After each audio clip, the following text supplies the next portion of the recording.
Welcome to the realm of intoxicating flavors and head-banging beer reviews.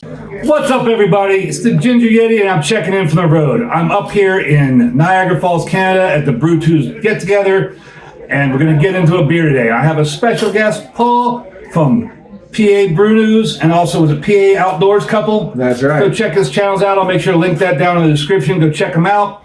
Having an excellent time up here. It's been a lot of fun. Met a lot of crazy Brewtubers. It's an amazing time. And today what I have for you, I'm going to share with him, is a big banger here. This thing is 17% alcohol, and it's called Ain't Nothing to Fuck With.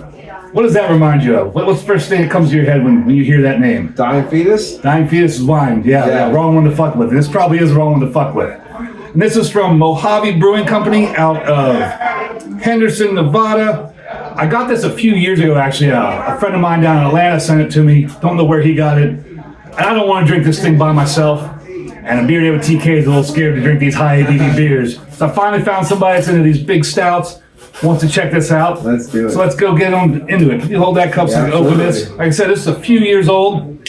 I did look it up, and on Untappd, it gets a 4.05. Very few check-ins, and there's nothing on Beer Advocate. And since this is a big beer, I'm not going to pull a full glass in my iconic plastic cup, because I do want to share this as I spill all over myself. See if we can label out. See if we can label out. Label out there. So I do want to share some with some of the other Brewtubers. It's a nice pour there. Man, I'm getting some big scents out of that already. Oh, this smells like yum. Yeah, it smells delicious. Big char, smoky char. Oh yeah, some chocolate in there. Mm-hmm. And that's dark. I mean, that's pitch black motor oil. It actually gives it all like sheets, blankets, comforters, bedspreads of the fucking alcohol legs on that too. Oh, absolutely. It's got these big, crazy bubbles, but there wasn't much head overall. But those bubbles are just sticking around. Yeah, I'm not really surprised it doesn't have much head with this big ABV, but look at that oiliness. Look at that, those alcohol legs just sticking. I know, that's crazy. I mean, that's just... Even on the plastic too. Yeah, on the iconic plastic cup, super viscous. I mean, this looks like an amazing beer.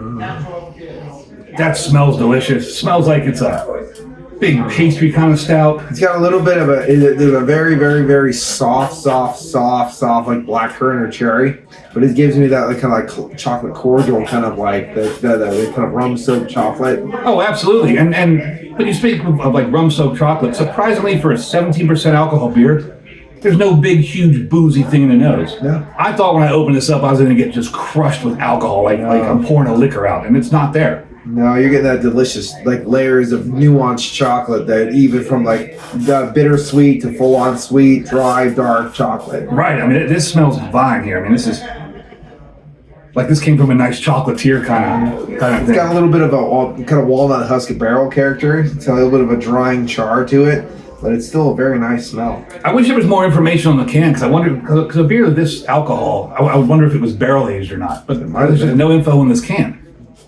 It's quite a nice smell. Yeah, I mean, it's making me excited to try it. Shout out, man. Absolutely. Cheers. Cheers. Chinky. Thanks for being on the channel. Cheers. Thanks for letting me join.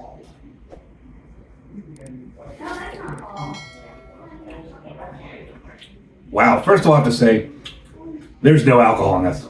Are you sure we gotta share this? There's no alcohol in this. That's nice. This is super dangerous. It's a bit thin overall for me. It's got that high side of a medium mouthfeel, nice oiliness to it. But man, it's got layers of chocolate, layers of char, layers of smoke. I'm surprised at how thin it is. I expected it to be a big, thicker body, but you're right. It's got that oily viscousness.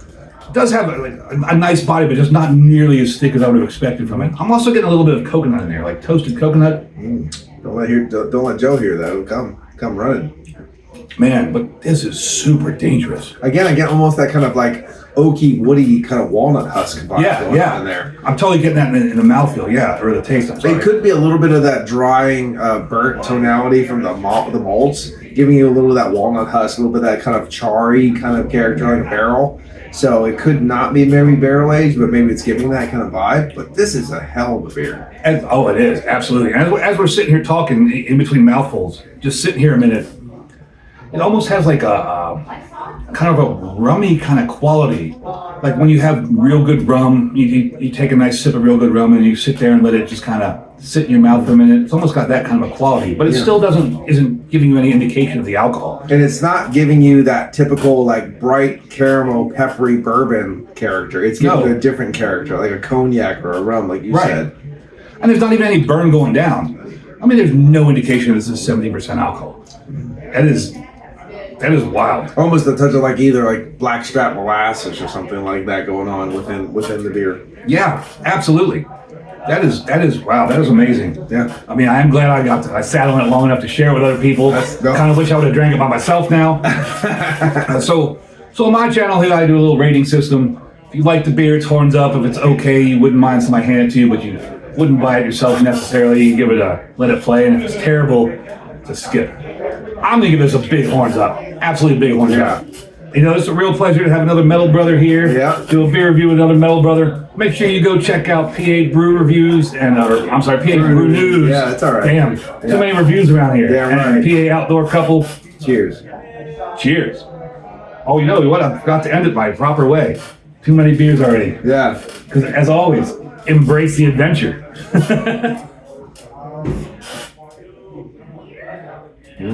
Man, that was wild. That's two big fucking ones. Yeah, I mean, that is wild.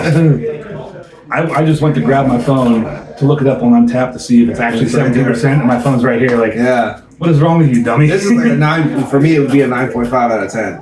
Yeah, this is amazing. Yeah. 9.5 out of 10. Yeah, I mean, this is phenomenal. It's one of those ones where like, yeah, I need more of this in my life. Absolutely. Yeah. No idea what the guy paid for it. He just sent it to me in a box of beers. We used to trade beers a lot when during the pandemic, and not so much now. And it was one of the beers he sent me. I was like, wow, this is wild. This is what I live for. This beer. Like, these are the ones I just love. Right. This is amazing. Like, I really just want to sit here and drink it all and screw all those guys, right? Exactly. Like, yeah, we don't need to really tell them about anything. No. Right. It's real bad. This is terrible. You know? This is terrible. Like, this is awful. It's awful. It's awful. Don't drink this. Don't drink. No. Nobody wants this. Don't drink this. No. That. Just drink for it.